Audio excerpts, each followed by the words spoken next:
ఆయన అప్పగింపబడిన రాత్రి ఒక రొట్టెను వెతుక్కొని కృతజ్ఞతాస్తుతులు చెల్లించి, ఇది మీ కొరకు నా శరీరము, దీనిని జ్ఞాపకం చేసుకున్నట్టుకే ఇలాగా చేయదు.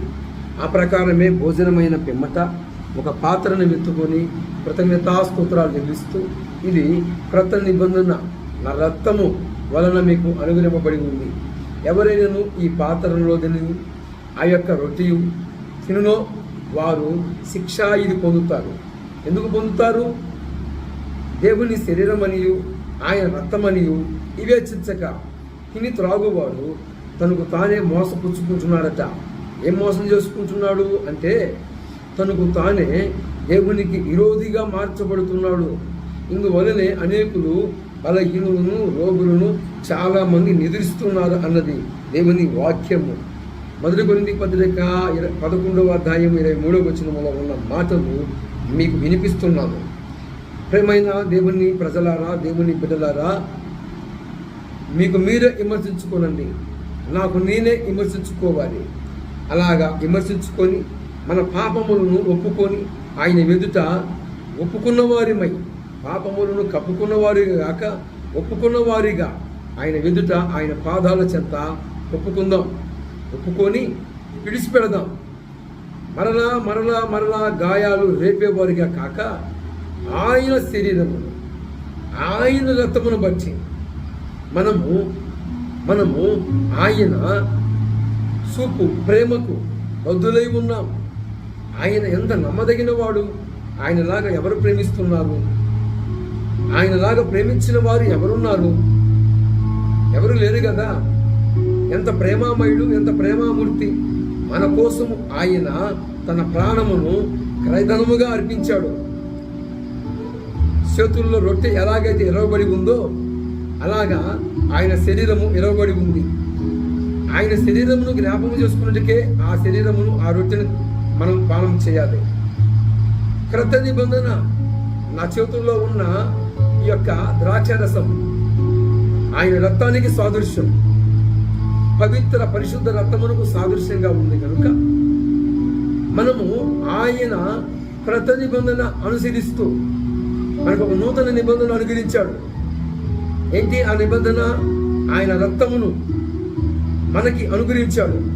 ఎందుకు అనుగ్రహించాడు? మనము ఈ రంగుల ప్రపంచములో, ఈ రంగుల లోకములో ఉన్నాం.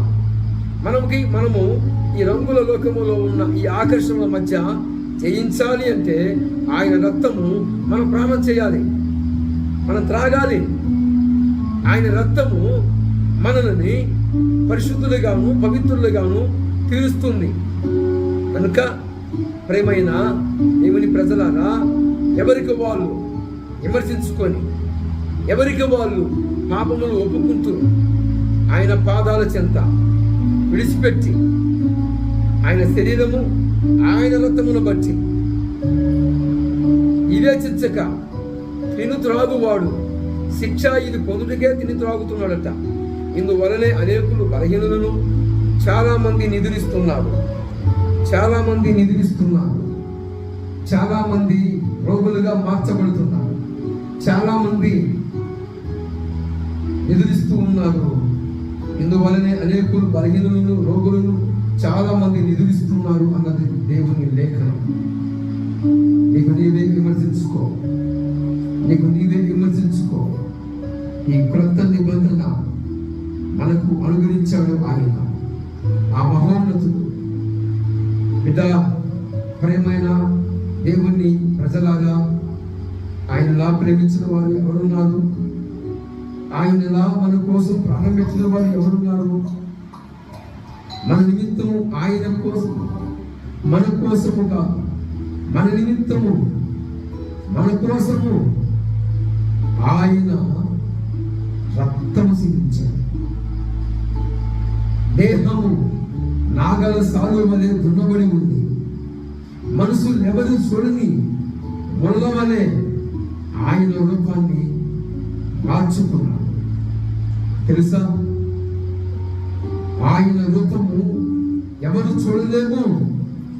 ఆయన దేహమంతా రక్తమయము, రక్త చిత్తముగా మార్చబడి ఉంది.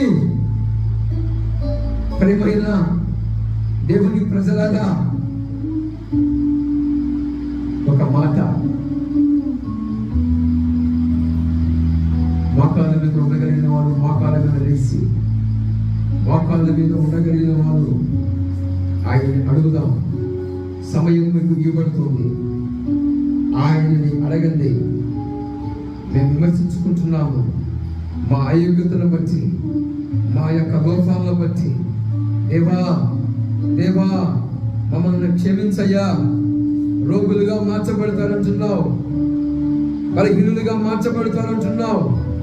చాలా మంది నిద్రిస్తున్నారు అన్న మాట, చాలా మంది చనిపోతున్నారట. నీకు నీవే విమర్శించుకొని ఆ రొట్టెను సేకరించు. ఆయన శరీరం వల్ల సేకరించాలి. అలాగనే భోజనమైన పిమ్మట ఆయన పాత్రలోని మనకు ఒక వాగ్దానం చేశాడు. క్రొత్త నిబంధన ఆయన రక్తము మనకి అనుగ్రహించాడు. రక్త అపరాధులుగా మార్చబడతారట. ఎవరైనా అయోగ్యంగా చేయివేస్తే రక్త అపరాధులుగా మార్చబడతాం, రక్త అపరాధులుగా తీర్చబడతాం. మనకు మనమే విమర్శించుకుని వెళ్ళరా. తీర్పు పొందుకు పోదుము అన్నది దేవుని లేఖనం. నీకు నీవే విమర్శించుకో. నీకు సమయము ఇవ్వబడుతుంది. ప్రభు శరీర రక్తాలను పరిచారకులు నీ వద్దకి తీసుకొస్తారు. మరి నీకు నీవే విమర్శించుకో.